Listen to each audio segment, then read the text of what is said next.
네, 블라인드 뷰 시간 돌아왔습니다. 함께 두 분 먼저 소개합니다. IS셋 김태성 본부장, 더체험 투자 전문 변성중 차장 나왔습니다. 어서 오세요. 네, 안녕하세요. 안녕하세요. 자, 바로 종목 이야기로 가보겠습니다. 변성중 차장이 준비한 종목 블라인드 공개해 주세요.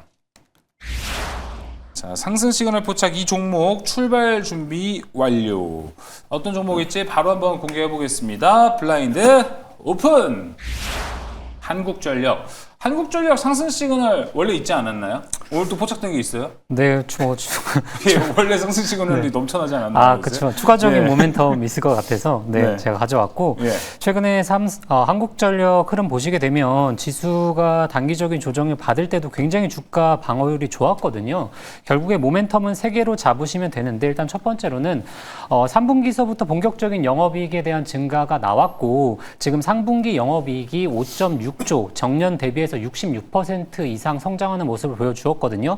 이러한 흐름은 4분기 그리고 내년 상반기까지 이어갈 확률이 굉장히 높다라고 보시는 게 맞고 결국에 이제 영업이익이 전환될 수 있었던 이유가 여러 가지 요건들이 있겠지만 결국에 이제 국제 유가가 하방을 흐름을 받다 보니까 영업이익 마진이 대폭적으로 향상되는 그런 효과를 발생을 했고 결국에 유가가 60불 미만으로 내려갔을 때는 한국전력에 대한 영업이익률이 급격하게 오르는 그 포인트를 좀 잡고 가시면 됩니다. 현재 60불 아래에서 추가적인 더 하방 리스크를 받고 있기 때문에 여력은 충분히 남았다라고 좀 말씀드리겠고 그리고 두 번째 이제 원전에 대해서도 우리가 좀 생각을 해 보셔야 되는데 미국 쪽에 대한 원전 건설부터 시작해서 터키 그다음에 중동 쪽에 대한 모멘텀이 사실상 지금 커져가고 있기 때문에 사실 한국전력의 자회사 한수원이 결국에 설계서부터 시작해서 조달, 설계, 전부 다 총괄하는 책임자를 맡고 있기 때문에 결국에 일정 영업이익을 가져올 수밖에 없거든요. 그렇게 되면 결국에 한국전력에 대한 모멘텀 충분히 커질 수 있고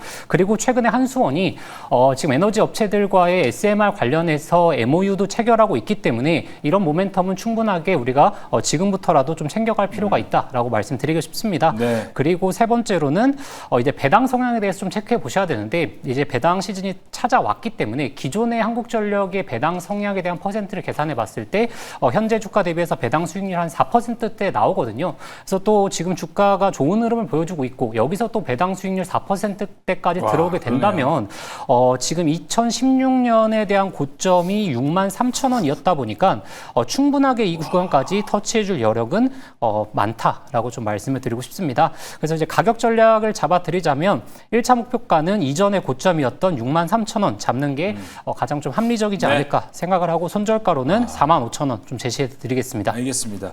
처음에 이제 한국전력에 대한 종목을 예전에 공부를 할 때 이 종목은 일봉 주봉 보지 마라 무조건 연봉을 봐라라는 이야기를 많이 들었어요. 그래서 이게 이제 5년에 걸쳐 사이클 타고 올라가고 그 이후에 다시 쫙 빠지고 다시 그 사이클이 지속이 된다는 건데 올해는 한 번의 연봉으로 다 따라잡아 버렸단 말이죠.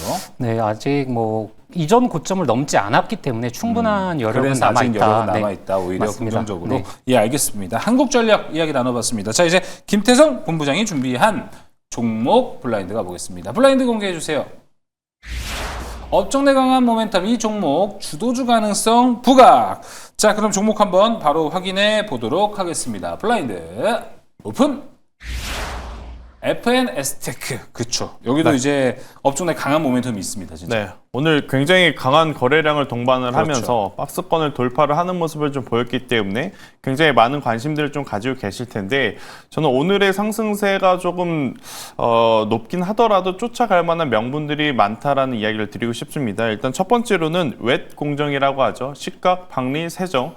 지금 어떻게 보면 반도체 산업은 수율에 대한 고민이 가장 클 수밖에 없습니다. 이것을 그러면 높이려면 검사 장비 아니면 웻 공정에서 굉장히 높은 또 품질을 보여줘야 되거든요. 그렇기 때문에 이 분야에 대한 장비 수주가 계속해서 증가하고 있다는 것을 여러분들이 좀 한번 체크를 해보셔야 될 것 같고 단순히 제가 그냥 기대감을 가지고 말씀드리는 것은 아닙니다. 작년 한 해의 매출을 올해 3분기 안에 이미 뛰어넘었다라는 게 팩트라는 거죠. 그렇다면 극단적으로 설명을 드려서 4분기에 영업을 안 해도 작년보다 훨씬 더 높은 매출과 훨씬 더 높은 영업이익을 보일 수 있다라는 겁니다. 그만큼 지금 웻 공정 쪽에 대한 장비 수주가 굉장히 큰 규모로 지금 이어지고 있다 이렇게 좀 보시면 될 것 같고 아마 많은 분들이 미국 같은 경우에는 GPU 진영과 지금 TPU 진영이 계속해서 싸우고 있어서 우리나라도 그러면 이분법적으로 무엇을 사고 무엇을 팔아야 되나 고민을 좀 많이 하실 것 같은데 맞아요. 우리나라는 그런 고민할 필요는 없습니다. 왜냐 TPU에도 GPU에도 HBM3 E 8단이 들어가고 여기에 D램이 들어가기 때문에 그렇기에 저는 반도체 장비주들 같은 경우에는 지금 계속해서 수요가 늘어나고 있어서 그에 맞는 수주 공시가 나오는 쪽은 꼭 한번 보셨으면 좋겠다라는 의견 한번 드려보도록 하겠고요.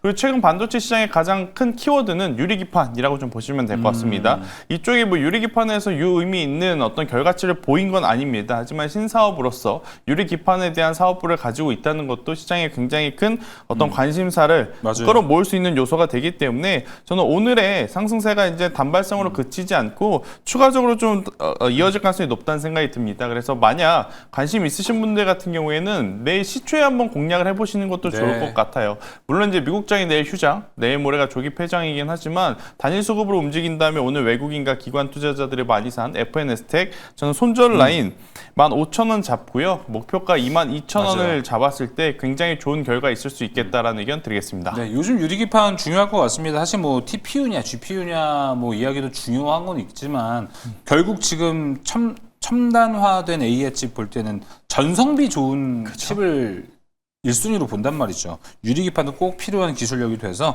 이쪽 한번 보시는 것도 좋은 전략 될 것 같습니다. 자, 이제 그럼 전략으로 가볼까요? 변성중 차장이 준비한 전략 블라인드입니다. 블라인드 공개해 주세요. 지금 시장에서 유효한 투자 전략은 바로 이거다. 자, 그럼 바로 가보겠습니다. 블라인드 오픈. 주도주 대기. 자, 주도주가 될 거를 기다려보자 이런 겁니까? 네, 맞습니다. 물론 방금 말씀하셨다시피 구글의 TPU 관련 그리고 GPU 관련해서 이야기가 좀 많긴 하지만 저는 과연 지금 AR 사이클을 확실하게 또 다시 한번 돌릴 수 있는 모멘텀이 있는가에 대해서 좀 체크해 보셔야 된다라고 말씀을 드리고 싶습니다.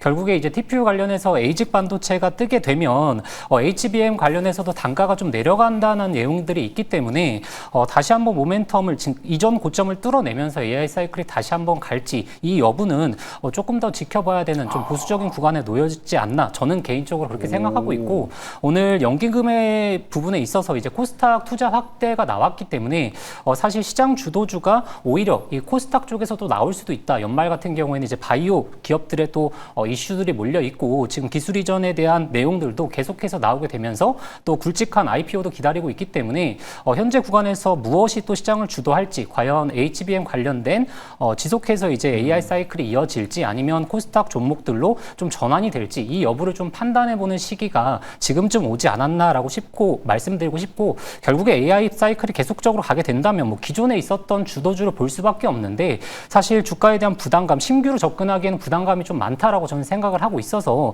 새롭게 좀 나오는 주도주에 있어서 우리가 좀 대기해볼 필요가 있지 않나 싶어서 그 말씀을 좀 드리고 싶었습니다. 네, 알겠습니다. 자, 주도주 대기라고 이야기를 해주셨습니다. 뭔가 지금 반도체에서는 해결돼야 되는 이슈는 좀 있다. 왜냐면 에이직으로 간다라고 하면은 지금보다 반도체 가격이 좀 싸질 가능성이 있고 맞습니다. HBM도 고도화된 게 필요할까라는 의문이 있긴 한데 그쵸. 근데 HBM4 기본 스펙 자체가 전성비가 좋게 나와서 또 거기에 수요도 충분히 대응할 수 있다 이런 이야기도 같이 좀 갖고 있더라고요. 근데 이미 저는 그거는 이미 시장에서 반영을 이미 했다. 반영됐다? 네, 그 정도의 사이클은 충분히 왔다. 여기서 또 더 틀어주는 이제 모멘텀이 좀 나와야 되지 않을까라고 보고 있습니다. 한번 더 있어야 네, 된다. 맞습니다. 네, 알겠습니다. 자, 그럼 김태성 본부장의 전략으로 가보도록 하겠습니다. 블라인드 공개해 주세요. 지금 시장에서 유효한 투자 전략은 바로 이거다. 자, 과연 뭘까요? 블라인드 공개해 보겠습니다. 블라인드 오픈. 대규모 거래량. 요새 근데 거래량 별로 없죠. 그렇죠. 네. 특히 개인 투자자들의 어떤 자금력도 최근에 조정에 따른 반대매매 물량들로 좀 많이 출현이 되는 맞아요. 것 같아서 좀 아쉬움이 있고 또 외국인들의 수급을 생각을 해보면 원달러 환율에 대한 부담감 때문에 이쪽도 참 쉽지 않은 것 같습니다. 기관은 왜 쉬고 있는지 모르겠지만 일단 무튼 이 거래량이 들어와야 단기로 볼지 중장기로 볼지 이제 선택을 좀 할 수 있거든요. 그러니까 이게 무슨 이야기냐면 최근에 트렌드가 뭐냐 가는 기업만 계속 갑니다. 그러니까 대량 거래량이 한번 들어오면 그 기업만 쭉 밀고 올라가는 경향이 있어서 저는 여러분들이 종목을 선택을 하실 때 주가의 위치도 보지만 또 다르게 체크를 해야 되는 것은 바로 이제 거래량의 연속성이다라고 좀 보시면 될 것 같습니다. 거래량의 연속성이 떨어지면 중장기로 좀 보셔야 될 것 같고 거래량의 연속성이 붙는다면 좀 대표적으로 제약바이오주들이거든요. 그러니까 거래량이 연속적으로 붙으니까 지금 올라갈 수밖에 없는 상황임을 우리가 참고를 하셔서 매매 전략을 좀 짜셔야 될 것 같고요. 일단 첫 번째 거래량을 좀 본다면 그 거래량이 붙는 이유가 가장 중요합니다. 여기에 실적은 기본이라고 좀 볼 수는 있을 것 같고 더 중요한 건 거래량이 붙었을 때의 수급. 만약 개인 투자자분들의 수급이 들어와서 거래량이 많아진다? 이것은 그렇게 큰 점수를 줄 수는 없을 것 같아요. 반대로 외국인과 기관의 수급이 지금처럼 거래량이 많지 않은 상황 속에서 집중이 된다? 그렇다면 저는 굉장히 중요하다.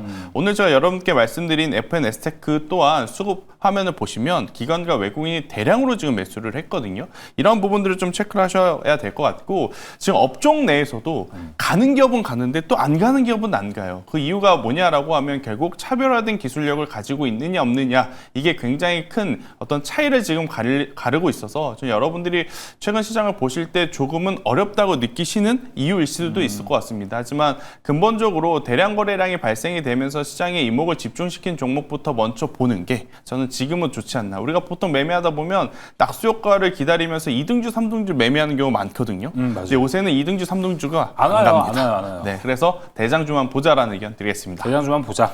추가적으로 뭐 거래량도 거래량인데 거래 대금이랑 봤을 때는 뭐가 더 중요해요? 저는 거래 대금이 더 중요하죠. 아무래도 이제 금액 기준으로 그쵸. 보는 게 가장 정확하다라고 볼 수 있겠습니다. 네, 알겠습니다. 뭐 또 수급이 잘 들어오는 종목이라고 우리가 또 해석을 해볼 수도 있는 대규모 거래량 키워드였습니다. 네, 오늘 이제 블라인드 뷰는 여기서 마무리해 보도록 하겠습니다.